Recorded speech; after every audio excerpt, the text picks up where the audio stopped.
Local programming on KRWG Public Media made possible in part by viewers like you. Thank you.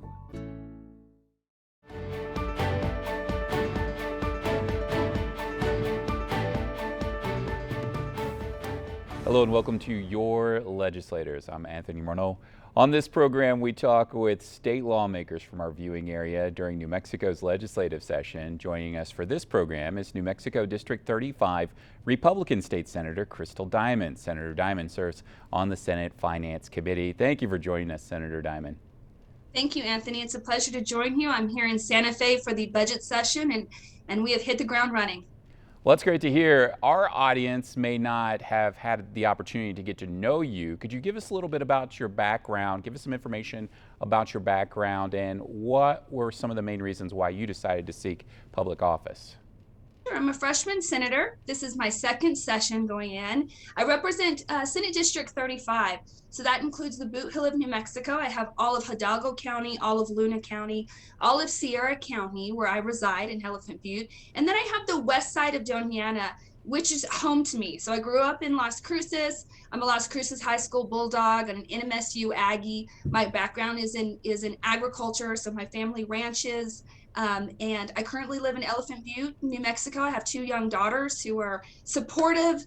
They were my secret weapons on the campaign, and my campaign, really what I focused on isn't the divide up here in Santa Fe so much between Republicans versus Democrats, but the divide really exists between urban versus rural, and to bring those rural concerns to the forefront. There was a disparity in the resources that we were getting, and I can even say that a lot of Las Cruces, although we're a larger city, we have a lot of rural area surrounding, especially our agricultural lands, that sometimes are neglected and forgotten in the equation when we come up to Santa Fe and pass laws. So I'm here. I think that I've successfully kind of made good on a lot of campaign promises. My very first bill last year, I teamed up with freshman Democrat Senator Saya Hemphill, and we passed a rural omnibus position. And so this position just got filled within DFA.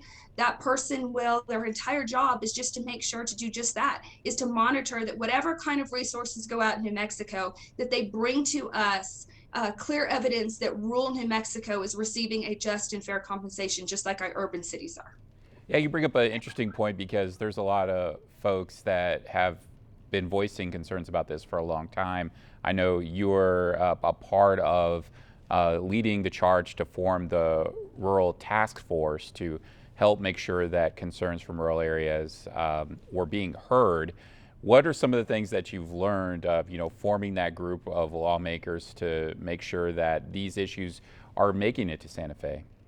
I think the most important thing that I realize is, once again, is that when we get up here as legislators, we're often divided by the party that we represent. And yet I will tell you that I identify with probably more Democrat lawmakers that represent areas that look like mine, sometimes more so than a Republican lawmaker that represents, let's say, an urban city, downtown Albuquerque, right? And so we actually, as rural lawmakers, have far more in common, and our constituents have far more shared concerns than a lot of the issues and concerns that we see coming out of the urban areas. And that's been refreshing, because I think that regardless on what both sides of the aisle, we're committed to moving New Mexico as a whole forward. And that absolutely includes our rural and remote and forested and sparsely populated areas that sometimes are neglected. Now, what do you see as some of the biggest challenges in rural areas that you represent right now?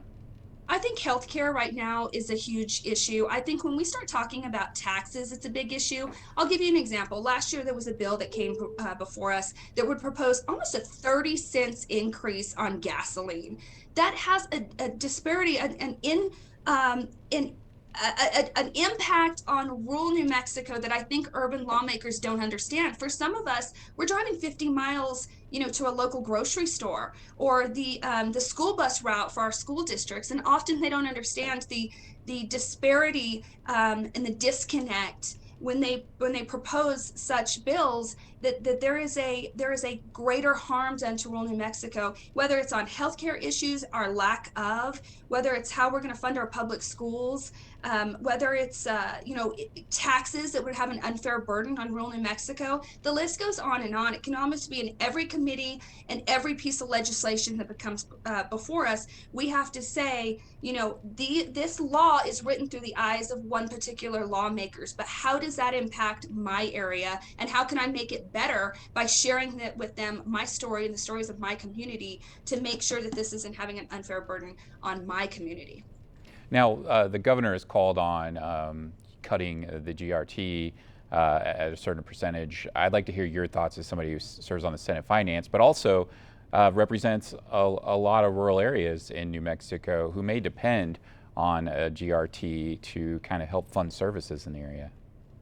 I'm a little bit frustrated because the governor has all of a sudden come up with some really great ideas in an election year that had been circulating for many years, in which she did not help us get passed. We have suggested cutting GRT for a number of years. It's unfortunate that it took an election year to run on a campaign platform here to move this forward. Nevertheless, a 0.25 GRT reduction does very little for New Mexicans. I think we saw some information that came before us that would, on average, over a year for an average individual, only have about a $70 savings per year. That's not enough. We need to see real GRT reform. Let's have a 2.25 GRT reduction. Let's really move the needle if we want to do something. In addition, when she talks about tax reform, we now hear that this year, for the first time, she'll be open to removing taxes on Social Security. We have been trying to push that for a long time. For too long, seniors have been double taxed. That tax on Social Security needs to be removed, and it needs to be removed now. It should have been done a long time ago. I hope that an election year that she will come meet us in the middle, not as a campaign platform and to make headlines, but to do the right thing for New Mexicans. And an additional thing that we need to remove on taxes is we're taxing military pensions and benefits. And we need to attract our military retirees to New Mexico. And we're not going to do that if we continue to double tax them on money that's already been taxed. Okay, I want to talk with you about the Social Security tax, because that's been a big issue for a long time here in our state. There's been a lot of calls for it this legislative session. The governor's actually voiced support for it already, but I wanted to get back to that GRT question that I asked. So if you do cut the GRT taxes, how do rural areas get the money and funding for resources in their area?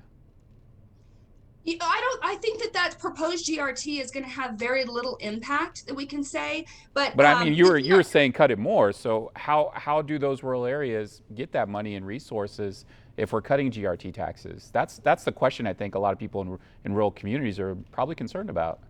I think that a lot of our communities have it. You have to understand that we're already offering a lot of tax exemptions for a lot of industries that are out there in rural New Mexico. The numbers that have shown us over the proposed GRT has very little impact to the overall budgets of a lot of our local economies there. And so it doesn't move the needle much in removing any funding that our local communities are not so dependent on. So we haven't seen any numbers that have come through that would indicate that a large GRT reduction is going to have any harm. What it does, on the other hand, is it incentivizes businesses to expand, and that's exactly what we need to do. We need to do anything that we can bring in that is pro-business, that encourages people to go out there and spend money. And I think that it's very clear that we have a pretty unfriendly tax structure here in New Mexico. And so when we talk about tax reform, I also want to say this does little in the big picture. There's been proposed on both sides of the aisle major tax overhaul. And so it's part of a larger picture on how we do that. I feel like right now in this session, what we're doing in election here is shotgunning some tax ideas that may move the needle just a little bit, but we're going to have to do a comprehensive tax package. And we've heard that on both sides of the aisle. It's long overdue. It would be nice if we would sit down sooner than later and actually provide that to New Mexicans. It's been long overdue. That has been something that's been talked about years before I arrived here in the legislature, and they're still kicking the can, and the idea is saying we need to get this done, and I agree it needs to happen sooner than later. Okay, now to the Social Security question, there's been a lot of calls for this. It finally seems like there's a really strong movement during this legislative session to repeal the tax on Social Security. What are your concerns about how that funding is going to get replaced in the state legislature for New Mexico We're state very government? fortunate. We're very fortunate here in New Mexico have such a strong oil and gas revenue. We know that right now we're seeing a boom in our oil and gas revenues right now. We have this one-time federal fund.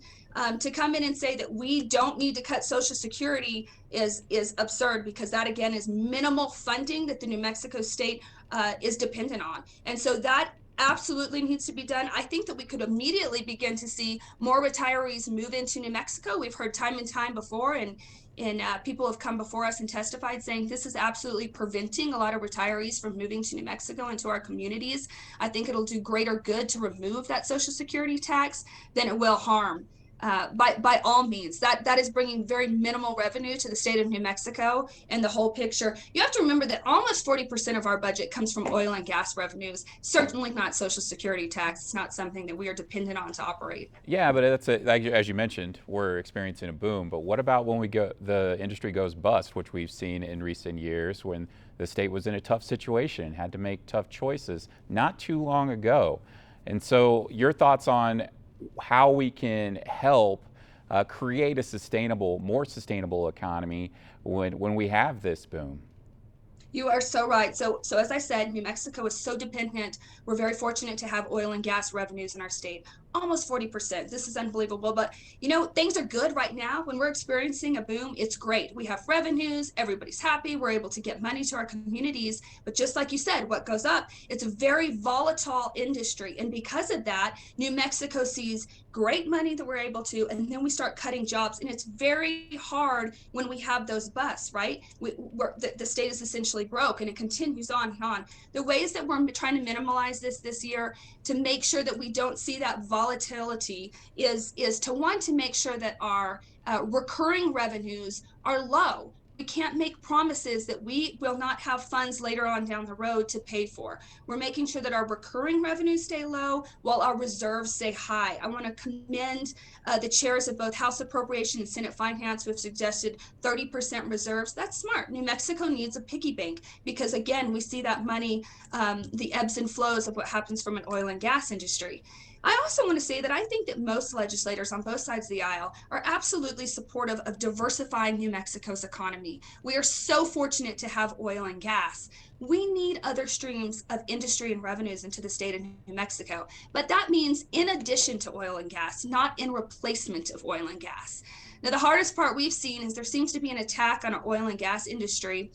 And there is to diversify in the name of diversification, to diversify our economy, right? But there's no plan in place on how to do so. And so we continue to kind of attack this industry, making it harder and harder for them to operate. And we don't have a plan in place to supplement or to make up for those lost revenues if we were to bring the oil and gas industry to a halt. So as somebody who serves on the Senate Finance Committee is going to have a big say in budget decisions in our state, what opportunities do you see for New Mexico to diversify its economy in a sustainable way, and jobs that are going to be here most likely on a regular basis, not come and go? I have Spaceport America in my district down there. We need to invest in aerospace engineering. We need to invest in our small businesses who are trying to go in. This year alone, one of the big bills that are coming in, we've seen the governor's push on this too, is the hydrogen bill. I think it's a great idea. Let whatever we need to do to have other streams of revenue that may come in. If creating a hydrogen hub in New Mexico, and we can do so safely, in addition to our oil and gas economy, let's bring it in. I think there's been some attempts from the film industry has not proven to be so well, but there's a number of different industries. Why is that? I want to stop you. Why do you think that is? I think that's probably because of the film subsidies that we've created. I mean, we allow them to come here and film in New Mexico for free, and it's done very little provided very little financial benefit for New Mexicans. So we need to come in here, but we still have to remember that we're operating a business here. And so we need to get revenues from an industry.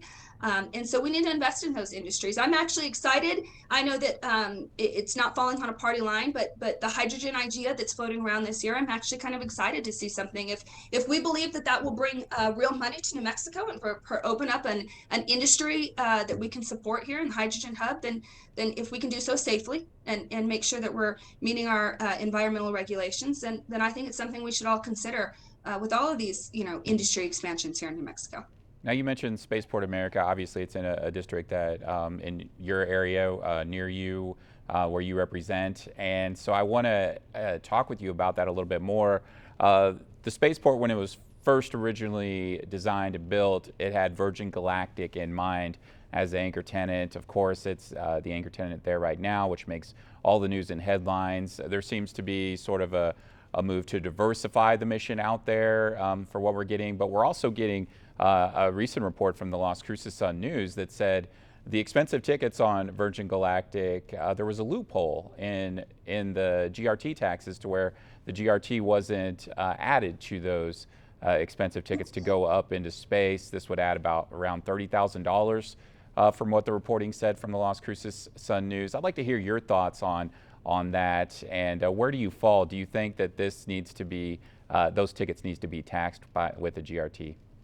I do. I'm very supportive of Spaceport America, but I've got to say we all have to pay our GRT when we go shopping. This is an expense, and this is something that those who invest in coming out to Spaceport, that we need to see some financial gain from the investments that Doñana County and Sierra County have put into Spaceport America. That's a loophole that we need to certainly fix. That's the reality of that. But I also want to say that Spaceport America, I do think that our anchor tenant, Virgin Galactic, sometimes capitalizes on the headlines. It takes the headlines. And so when we see successes or failures in that one particular, with that one particular tenant, we often believe that that's an indication of what's happening out at Spaceport, and it's not. I've had the opportunity to be out there a number of times recently, and it is amazing to see all the other activities that are going out there from companies far removed from Virgin Galactic and what's happening there. We have a Spin Launch who's doing some amazing things out there where they are actually slingshotting satellites into space. It's really a fantastic operation to see. We have Aero Innovations out there. We have a lot of satellite drones that are being created out there. It's one building to another. We have a number of tenants out there who are doing some really amazing stuff, and I think that maybe although they don't make headlines and the activity out there goes unnoticed, everything that just happens to Virgin seems to capitalize on the in the media and stuff. But Spaceport America has done some really good things. We've had a little bit of a setback, and we've asked some really tough questions, and that's with kind of the whistleblower case that has recently surfaced, is what happened out there, and how do we make sure that this doesn't happen again, and that we have the right leadership out there. What do you mean? Do you mean the questions involving the leadership out there and certain allegations? Yeah, the certain leaderships, that's concerning to us because it's a huge cost to the state. And so if someone's coming out and claiming that there's some failed leadership there, then that's something that the legislator needs to consider. We need to hear all of this to make sure that those concerns are being met, and then we're not continuing to invest in something that doesn't have the right leadership. I'm confident that that has captured the attention of enough people up here, lawmakers, and even in the governor's office and the executive, to make sure that we have the right people in place that's being financially responsible and moving Spaceport in the direction that we need it to be. Now, when you were elected, you said, you were quoted as saying that you wouldn't rule out selling the spaceport to a private company. Your thoughts on that right now? I still say that. I think if you want something done right, you need to hand it over to private business to do it right. You want us to really screw something up, give it over to the government to try to run. And so I think that if we had handed that over to private industry a long time ago, they may have seen more success than we do. I think that government bureaucracy sometimes slows down the process in doing that. I still think that that's something that we need to consider. Right now, there seems to be a lot of changes taking place in leadership and what that would look like. I know that support of Spaceport, once again, is not a partisan issue by any means. You have people on both sides of the aisle who want to rid state government of Spaceport America, and then you have others that think it's our role to continue to manage it. Right now, they're on a good trajectory. I mean, we have a lot of people who are saying this is something that we have created and need to invest in, and it's bringing a lot of good to southern New Mexico, and New Mexico's space industry is on a trajectory to really see great things. And so now more than ever, I think we need to continue to invest in that. But if the time comes up where the private business comes along and says, I can do a better job than you guys, then I think it's something that we will consider as a legislator. Right now, that's not an option on the table. What do you have to say to the taxpayers in Sierra Doñana County who are paying a GRT tax for Spaceport America to ensure that the mission of there continues? So what do you have to say to those taxpayers who may be frustrated that they continue to pay for this, but they may not have seen the return on their investment? What do you have to say to them? I think it's a big concern, and it's actually from my home county of Sierra, probably an even greater concern. I think it's frustrating when I've gone out there, and a lot of the residents, the employees they're out there, Spaceport America, have never even made their way into Truth or Consequences. That's disappointing for my community. Doñana County has seen a little bit more than Sierra County, but still not enough. And so when we talk about the investment that those two counties have made in Spaceport, it frustrates people even more when they see things like, well, we're not even having to pay GRT on our ticket sales. And so what's fair is fair. I think we're beginning to see some return on that investment. And it's put all legislators really in a tough place. That was an investment that took a long time to see any return, and it still isn't seeing enough. But I think we're finally able to see some light at the end of the tunnel. We have some good leadership in place. It's really taken that, committing a lot of time and energy into making Spaceport a go. And so I think we all need to stand behind the potential that it has right now, and hopefully see a greater return. But I understand the frustration from our counties, but I will tell you from Sierra County, they're still a supporter of Spaceport, that there is still so much great potential and great things that can come from it, that I feel like from Doñana and Sierra County, I have not received any messages that really are in opposition to our continued investment to Spaceport right now.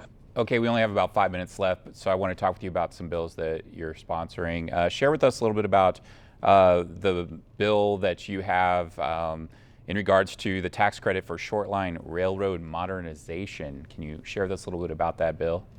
Yeah, last year I carried a rural ombudsman bill with Senator Correa Hemphill, and that was in an attempt to kind of make good on some campaign promises to really highlight the disparities between urban and rural New Mexico. And so Senator Hemphill and I have teamed up again. This is kind of our rural bill to bring forward, and what this would provide is some tax incentives and some incentives for short line railroad expansions in New Mexico. And so we have our big railroad industries that would still remain the same, but we need some additional rail lines. I'll give you some specifics around Grant County to access the copper mines, to see some more rail activities in that area. In the oil and gas country, they've expressed some interest in bringing some short lines, which is just a one-way stop, to bring some of those products back to the rail lines. And so in order to do so, we're going to try to provide some incentives that would be a direct investment back into rail lines here in New Mexico. And it would predominantly have a greater impact on rural New Mexico, just to kind of speed up industry. Our oil and gas industry, our mining industry, they've expressed a need for those rail lines. And so it's a nonpartisan issue. We were happy to step up for rural New Mexico and say, here's a need that often our urban areas aren't thinking about, is we need to go back to just rail line, old-timey rail line expansion. We talk about, we have these self-driving cars, and we have, all these modern futuristic bills that we're talking about on how we're going to, for travel and stuff. So it's kind of fun to bring forward a bill that just says yes, and also let's not forget our railroads. Well, our old trains. Certainly a time where a lot of people were concerned about supply chains and sort as well. I want to talk to you about another bill since we're running out of time: insurance coverage for agritourism. Yeah, that's a memorial that was brought forward to me. We have a lot of agritourism bills. I'll give you an example of one that I can think of in Las Cruces, and that is the corn maze that's out there. And they are concerned that maybe they are underinsured. And so it's a memorial. It's not going to be a law that just is requesting that we research and that we come together with some sort of task force to make sure that those agritourism, so those ag businesses that attract tourism out there, are properly insured, receive the proper coverage, just to make sure that we're protecting them from liabilities. There were some loopholes that were concerning. So that's just going to bring that memorial, just allows people to gather around to the table to make sure that we're protecting those businesses. And because we appreciate the good work. What they're doing is they're inviting people out to their farms or their ranches to really promote agriculture, right? And as a business, though, they want to make sure that they're able to get the right protection. So we're just going to, a memorial, what it does is just allows and instructs people to come together to make sure that we're meeting their needs. And if there needs to be changes, then we'll come back with legislation that would do so later. Okay, I want to get back to, we just have a couple minutes left, but I want to get back to an issue we talked about earlier, and that was economic development in rural communities. You had mentioned, GRT not having a big impact, but I'd kind of like to hear from you. What are some ways you can attract businesses besides tax incentives? If you talk with a lot of economic development professionals, they'll say a great an educated workforce. They'll say public safety, quality of life. These are things that attract companies to our state. So your thoughts on how we can make this work in rural communities?